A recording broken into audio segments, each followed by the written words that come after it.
Bonjour, alors à mon retour du Vietnam, je vous propose de faire un point sur la situation économique et les marchés parce que la situation évolue assez vite actuellement. Alors je pense que vraiment là, il faut plus du tout se voiler la face. On est en train de rentrer dans un grand marché baissier de façon très probable et dans une récession importante qui, dans le meilleur des cas, serait équivalente au marché baissier de 2008-2009, mais qui a de fortes probabilités d'être plus sévère vu la situation actuelle. Alors je vais commencer par quelques graphiques, quelques voyants qui sont tous en train de tourner au rouge de plus en plus simultanément. Vous avez l'indicateur du Michigan, donc les conditions d'achat des consommateurs, des ménages américains. Ça se dégrade très rapidement, très fortement, vous voyez ici, hein, donc là les conditions d'achat de maisons, on a le même graphique sur les biens durables, le même graphique sur les voitures.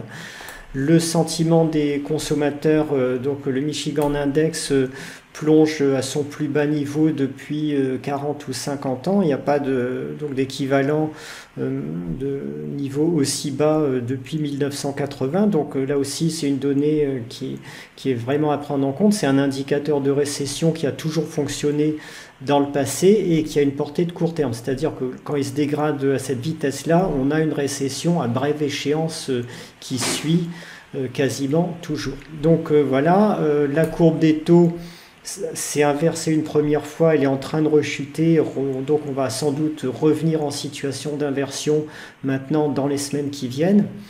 Et sur l'Europe, je continue avec tous les indicateurs importants que je suis.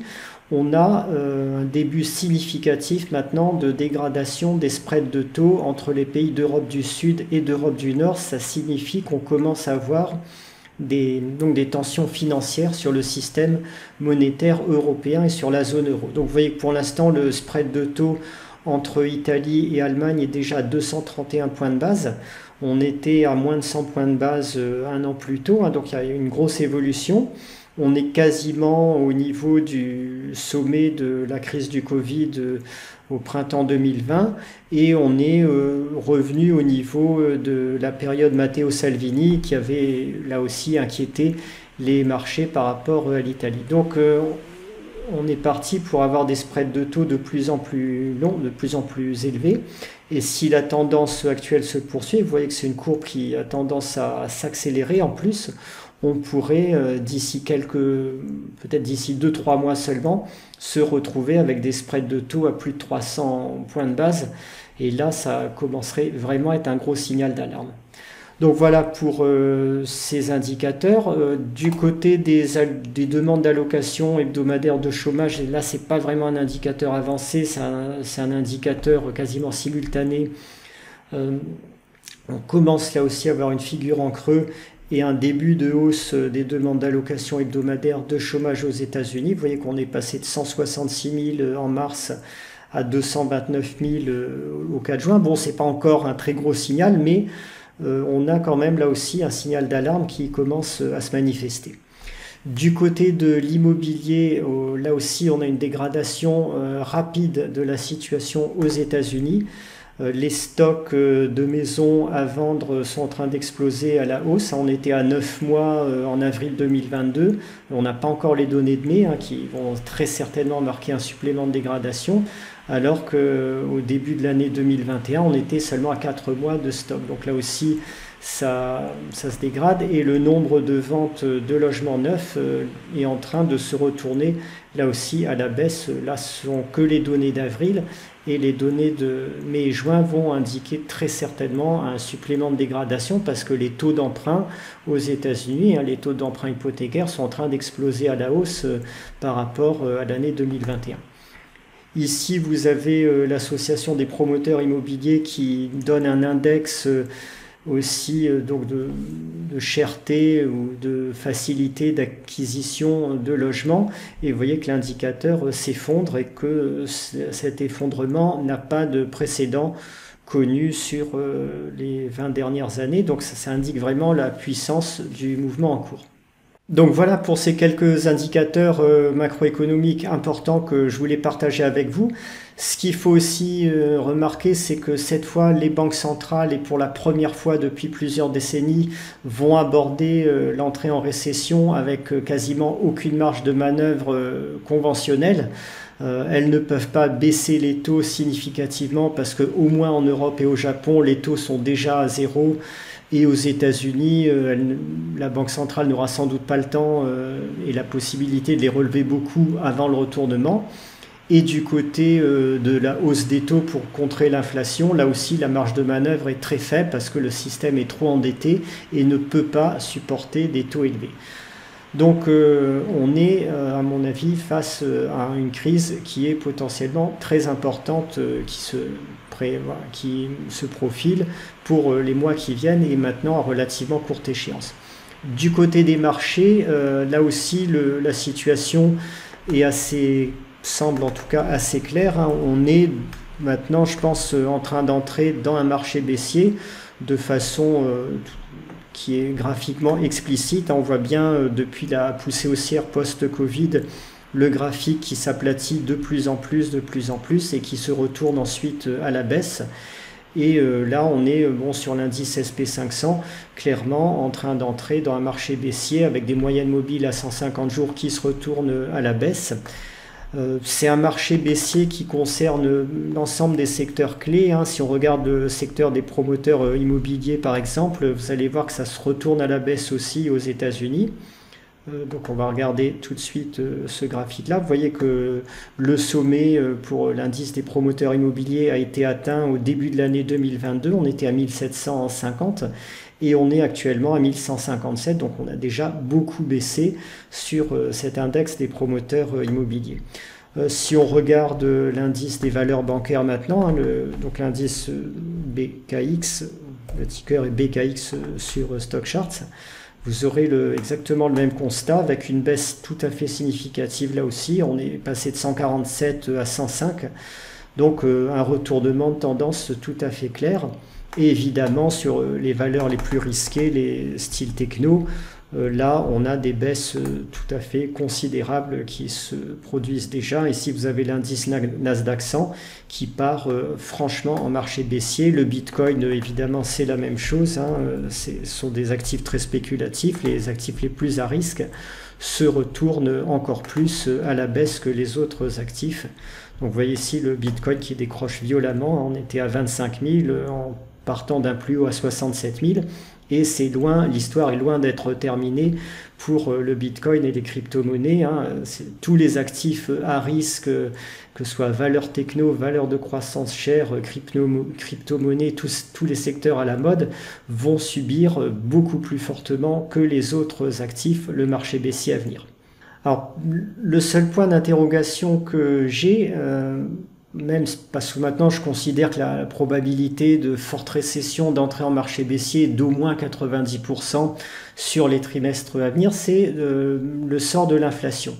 Pour moi, le plus probable, ça serait qu'on ait un scénario comparable à ce qui s'est passé en 2008.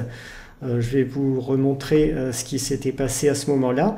Donc vous voyez que sur la première phase de marché baissier, ici vous avez le CAC 40, hein, en gros de l'automne 2007 jusqu'à juillet 2008, tout le secteur des matières premières, du pétrole, de l'or était resté en marché haussier, avait fortement progressé parce que la récession n'avait pas encore vraiment impacté la consommation des ménages, la demande en pétrole, en matières premières et autres actifs. Du coup, les matières premières apparaissaient aux yeux des investisseurs comme un refuge. Quand on est entré vraiment dans le dur de la récession, avec à ce moment-là les ménages qui étaient touchés, qui réduisaient fortement leur consommation, les matières premières s'étaient retournées fortement à la baisse et avaient suivi l'ensemble des autres actifs. C'est vraiment pour l'instant le scénario que je privilégie pour le moyen terme sur la première partie d'entrée en récession. Et je vais donner à ce scénario-là une probabilité de l'ordre de 60% pour le moment. Si ce scénario se produit, on va avoir tous les actifs en fait se retourner à la baisse, y compris les valeurs pétrolières, y compris les valeurs du secteur des matières premières, mais ce sera temporaire parce qu'on est malgré tout reparti dans un grand cycle haussier appelé à durer à mon avis 5-10 ans sur les matières premières et le pétrole. Donc après une première impulsion baissière, on aura certainement les banques centrales qui vont distribuer de l'argent à la population pour tenter de relancer l'économie comme ils l'ont fait pendant le Covid. Et ça va à ce moment-là relancer l'inflation et les matières premières. Mais avant ça, il faut, je pense, attendre une correction significative quand même sur ce secteur. Donc voilà, ça c'est le premier scénario. Le second scénario, ça serait qu'on n'ait pas de correction significative sur les matières premières et qu'on reste en mode inflation forte. Il faudrait pour ça qu'on ait sans doute une poursuite et même une intensification du conflit Russie-Ukraine, une dégradation des conditions à ce niveau, une poursuite de politique de zéro Covid très dure en Chine avec des confinements, des grosses perturbations de chaînes d'approvisionnement. Et à ce moment-là, on pourrait effectivement avoir des problèmes liés à des difficultés logistiques, des difficultés d'approvisionnement qui augmenteraient le coût des matières premières malgré la récession. Voilà, c'est pas le plus probable, mais c'est un scénario qui ne peut pas être exclu du tout pour le moment. Donc, dans le cas du scénario le plus probable, évidemment, les actifs que vous devez privilégier, ce sont les positions baissières qu'on va gérer par aller-retour sur indice, de l'or à titre d'assurance, avoir quand même quelques valeurs très décotées, très riches en cash ou à fort rendement sur dividendes qui sont capables de faire un gros parachute à la baisse, et des liquidités de préférence en dollars US parce que le dollar US est la monnaie de règlement des dettes et c'est la monnaie qui, en général, progresse le plus en situation de forte récession. Je dis bien à moyen terme, je ne vous dis pas d'aller garder des dollars US pendant 5 ou 10 ans, ça surtout pas, mais dans la phase la plus dure du paroxysme du marché baissier, pendant peut-être un an et demi, ça peut être une très bonne chose de détenir des dollars US en liquidité en attendant de pouvoir acheter d'autres actifs. Donc voilà, ensuite, si on reste dans le contexte actuel de forte inflation, toutes les valeurs du secteur énergie, agriculture, matières premières qui sont toujours en tendance haussière en ce moment, qui peuvent encore être conservées. Il n'y a pour l'instant pas de retournement qui est constaté sur ce secteur, donc ces valeurs-là seront à privilégier dans ce second scénario.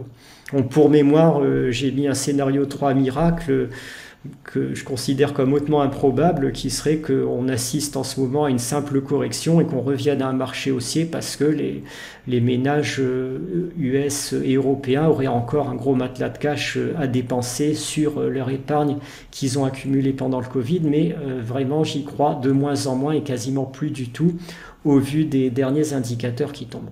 Donc voilà pour ce point sur les marchés et l'économie. Si vous voulez un suivi plus régulier, n'hésitez pas à consulter les liens en dessous de cette vidéo qui vont vous orienter vers les lettres que je propose pour le suivi des marchés et des valeurs qui sont cotées.